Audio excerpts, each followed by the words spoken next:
Hello and welcome to the second tutorial in the updated series of tutorials for Gimp 2.8. This is part 1 of the paint tools tutorial, and in this tutorial we'll look at the differences between the first 7 paint tools and some of the features of them.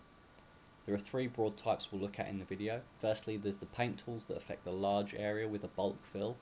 So we have the bucket fill tool and the gradient tool. Then there are some general paint tools such as the pencil, paintbrush and eraser tools. And finally we'll look at a couple of specialist paint tools, the airbrush and the ink tools.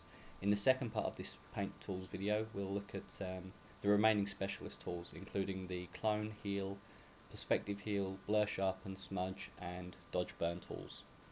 But before we get started on all of those, the first thing I'll need to do is just open up a blank canvas for me to show how some of these work. So we just go to File and New, and then I'll just set something like 800 by 600.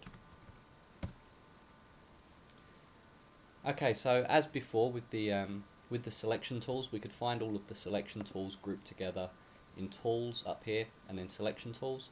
And then for the paint tools that we'll look at in this tutorial, you can find them all under paint tools.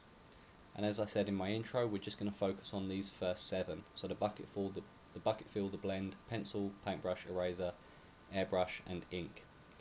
So the first 2 that we'll look at are the bucket fill and the blend tool, and as I said before, these are the ones that basically affect a very large area of the canvas. So with the bucket fill, it's very simple. You just select it, and then whichever color you have selected in your palette here, so if we just choose a nice yellow,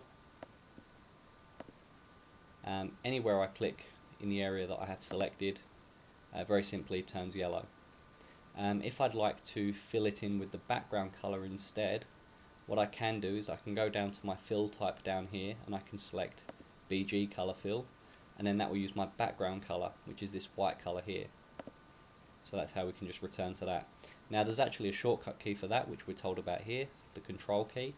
So if I don't press the control key down first and click, that will give us our yellow fill, and if I hold down the control, that will automatically shift to the background color. Now something else we can use with the bucket fill tool is this pattern fill.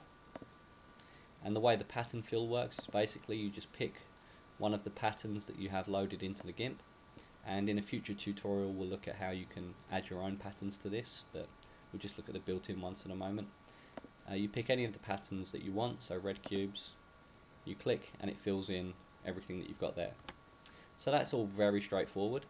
There's a few other little things you can do, such as changing whether it fills in similar colors or the whole area. If you do fill with similar colors, then you get to pick a threshold in a similar way to the way that you would have used the thresholds for the selection tools we looked at in the last tutorial. But basically it's all very straightforward, so you can just kind of get used to that.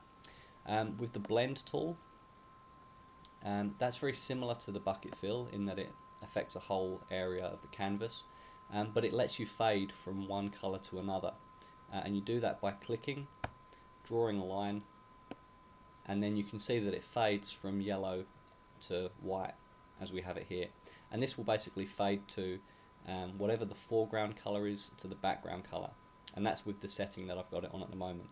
If I change my background color to something like red, and then I drag from one corner to the other, you can see we've faded from yellow to red.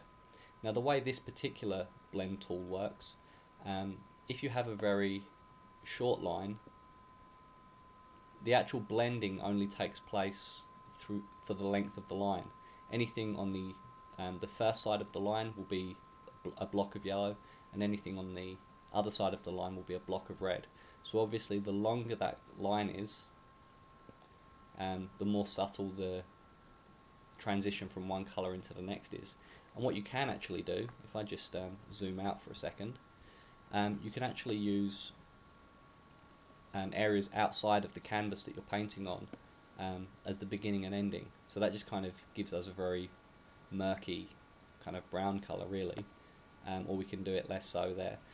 So basically we've got a block of yellow over here and a block of red over here, but the section we're looking at on the actual canvas is just really all blend. Whereas if I was just to do it here, you get a much starker view of that. But that's not all the blend tool can do. As I kind of intimated before, there's a few different versions of the gradient tool. So this is the one I'm using at the moment.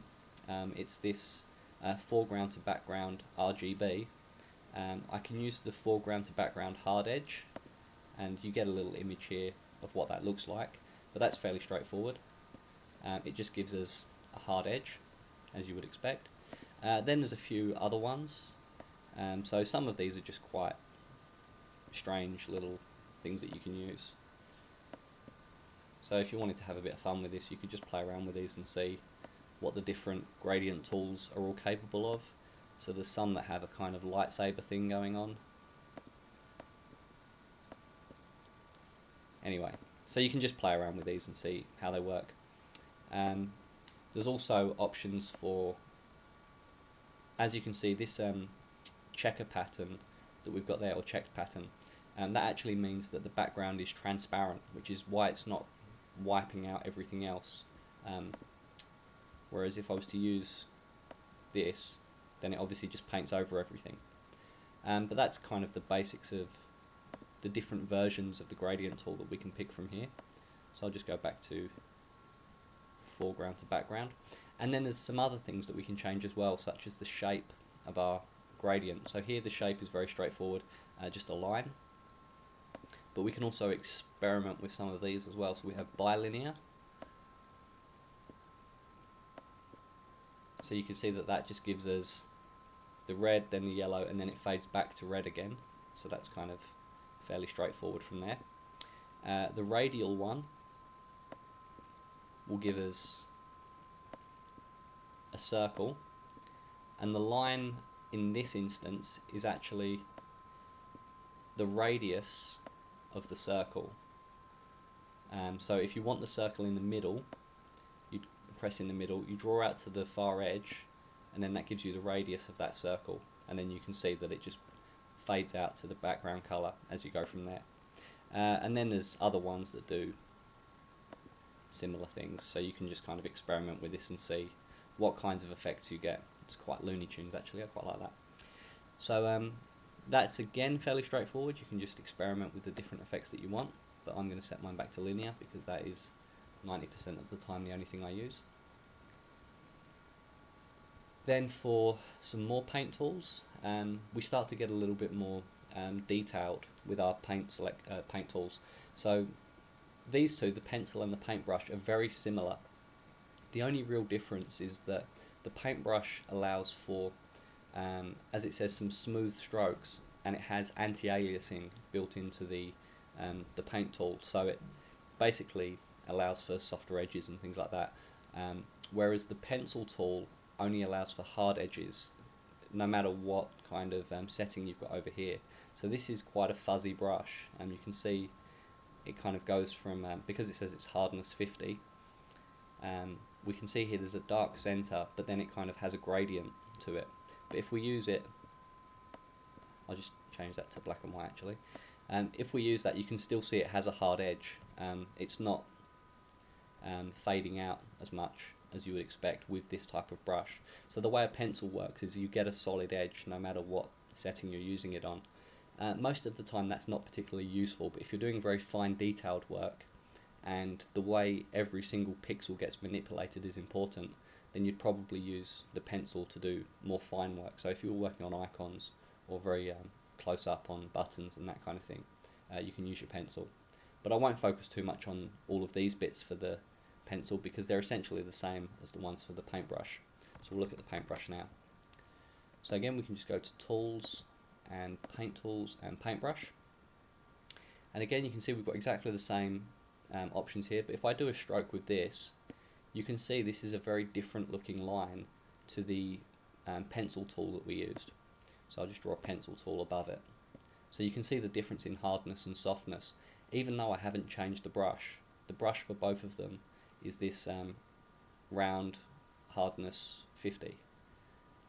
So there we see this is round, it says hardness 50, but two very different styles.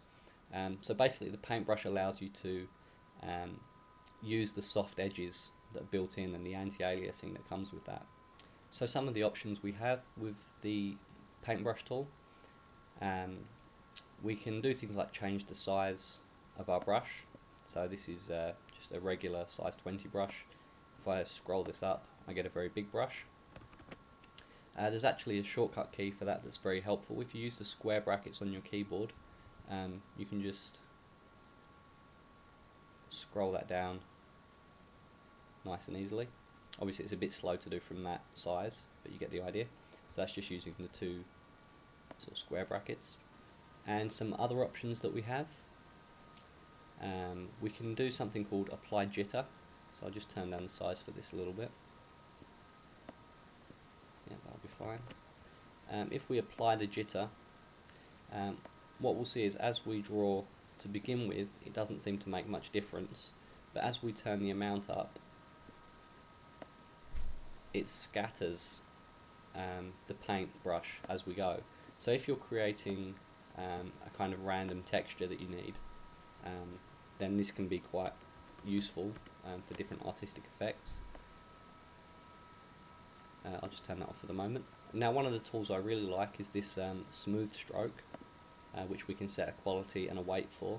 But to explain what the smooth stroke does, it's probably better if I show you side by side what happens if you don't use it and then do use it.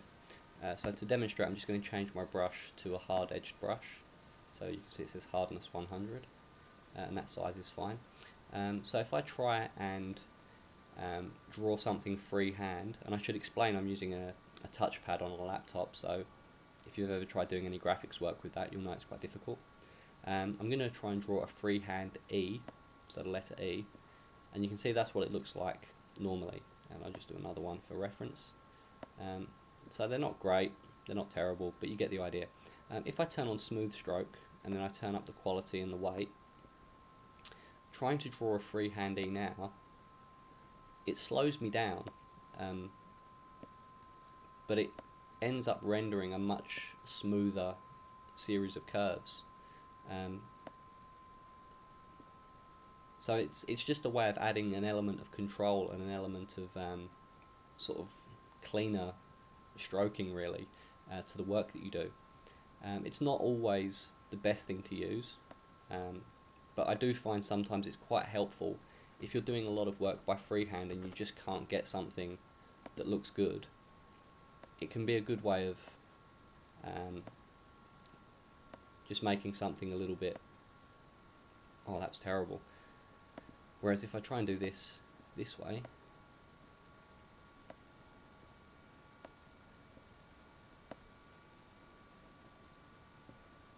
it just makes the control with a finger touch much easier. Now I've not experimented with it with a tablet or a pen, but I've been very happy with some of the results I've got with the smooth stroke. So if you're ever struggling to draw something freehand, I do recommend having a little experiment with that because it can be quite useful. And another tool that's not necessarily new to Gimp 2.8, but I think it's become easier to play with and to see what's working, is this tool here, the brush dynamics. And as I said, this used to be available in another way, but I won't bother explaining that. Basically, you just get the options here to play around with some different dynamic settings. So if we have basic dynamics, what happens with this is basically if we start off a stroke, it fades in and then the stroke becomes darker. And then the faster we go with the stroke, it tapers and becomes thin. And if you go too fast, it can completely cut out and then come back in when you get to the right velocity. So it's a way of kind of faking a paintbrush really, so you can have a little bit more control over some of the dynamics of the way that will look. And so as I say, you've got basic dynamics, and then there's a whole load that you can look at here, which you can really just experiment with for yourself. But if you want to get a good idea of what the different dynamic settings will do, if you click on this little notepad button next to basic dynamics, where our layers window was, the brush dynamics matrix pops up, and it tells us some of the effects that we can expect to see. So the pressure affects the opacity and the amount that it fades. The velocity of it affects the size, and the tilt affects the angle and that kind of thing. So if we try something else, so we'll go with say basic simple, we can see that's made the angle has changed to random, and it's gotten rid of the size and velocity. Whereas if I choose something that's more to do with velocity, so velocity tapering, we can see again that the faster you go, the more opacity you get and the bigger size you get. So you can see there it fades out and tapers as it goes. So you can just experiment with those different brush dynamics to see what really suits your needs for any of the projects you're working on. I just turn them off by default really. But that's enough for the paintbrush tool for the moment. Other paint tools that we have are the eraser. Now the eraser is a fairly obvious one. Basically whatever we erase, it will get rid of whatever is in the foreground and replace it with whatever is in the background. If I change my background color, so to green, the eraser will now erase to green. Now that's what will happen some of the time when you use your eraser. However, if you've had any experience using Gimp in the past, you'll know that the Gimp actually works with images stacked in layers, very similar to Photoshop. And at the moment, our background layer is the only layer that we have, and it hasn't been, there isn't a transparent layer that also is in existence on this. I'm not explaining that very well. But basically, if I was to switch on the transparent layer, so I can just go to Layer, Transparency, and add an alpha channel. What that's done is, if I now use my eraser, what I'm erasing is everything on that layer, so that we get a transparency that occurs behind it. So basically, if I just quickly erase a large area, so now we've kind of got a window through to nothingness, and whenever you see this checkered pattern, that's a transparency. What I'll do very quickly is I'll just drop another layer behind this. Let me just put that down there, and I will fill it with a different colour. Let's just fill it in black.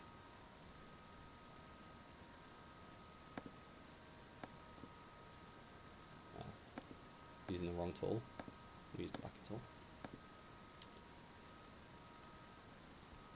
Anyway, you would think for someone that was doing a tutorial on the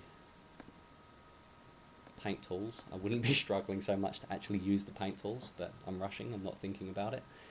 So what we can see here is we've got two layers, and as I erase from this top layer, that background layer that we've created shows through, and so you can just see it's underneath.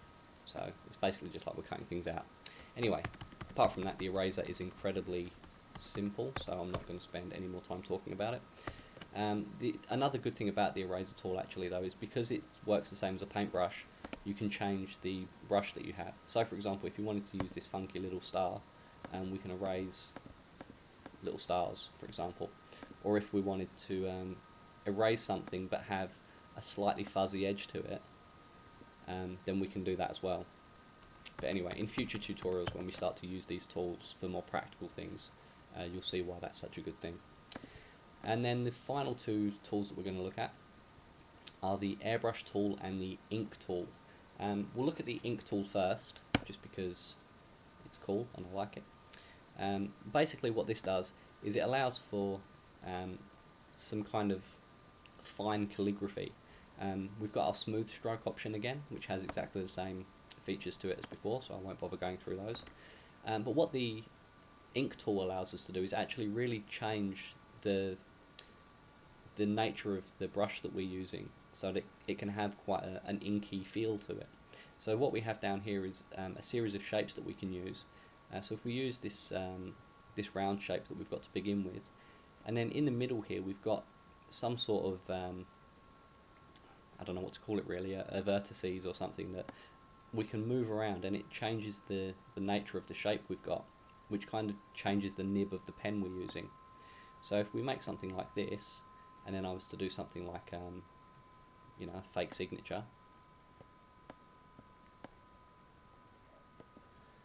you know, that's how Bob signs his name. You can see it's got that real kind of almost like Shakespearean painty, inky, feather pen effect, which is quite nice. And then if we wanted to change the quality of that, or the, you know, just the shape of that brush, we can do a, you know, and it changes with however you want to make that shape. And then you've got a square one that you can do as well. So we'll try something like that.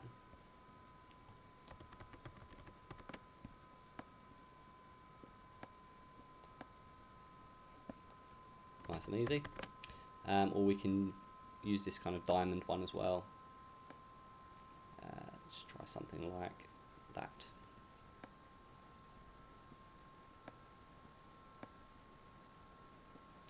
So you can see it has a very different effect depending on how you change the shape of this. So that can be quite fun. And then the final thing that we'll look at is the airbrush tool. Now, you've probably heard of airbrushes in the context of people photoshopping images of models or celebrities and that kind of thing, you know, painting over imperfections in images. So in order to demonstrate how that's done, or actually before I do that, I'll just show what the airbrush actually does.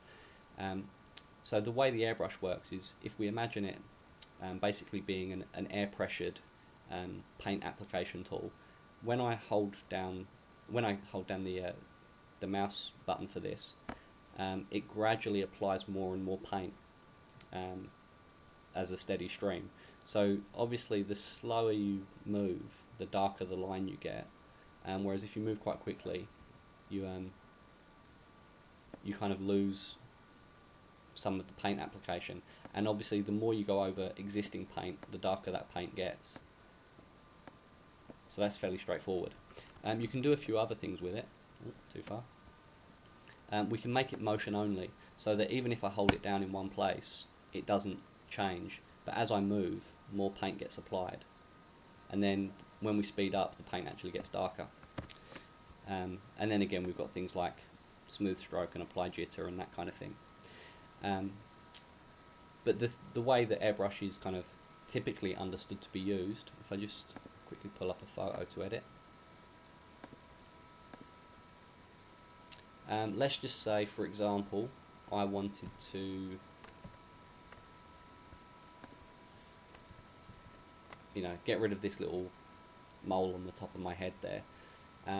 What I can do with the airbrush tool is, if I hold down the control key, you can see that my cursor has changed to an eyedropper, and that will pick up the colour from that area, so the skin tone that I've got there. And we can see over here it's changed that skin tone.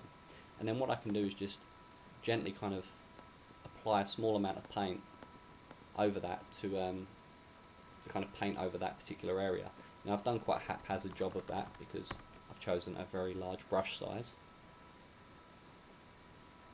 So if we just try that again, you can kind of see how you can kind of gently paint over some of the imperfections.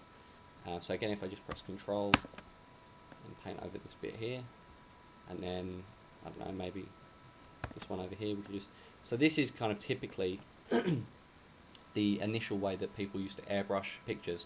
Now, there's actually much more sophisticated ways of going about that nowadays with editing techniques, and we'll look at some of those in some of the more advanced tutorials later in the series. But that's one of the tools you can use for airbrushing as well. Anyway, that makes this quite a long video, so I'll stop there. And as I said, in the future tutorials for the paint tools, we'll actually have a look at some of these extra ones. So clone, heal, perspective clone, blur, sharpen, smudge, and dodge burn. Anyway, I hope you found this a useful tutorial. I hope it's been comprehensive. And if you have any questions, please just feel free to ask them in the comments. Thanks for watching.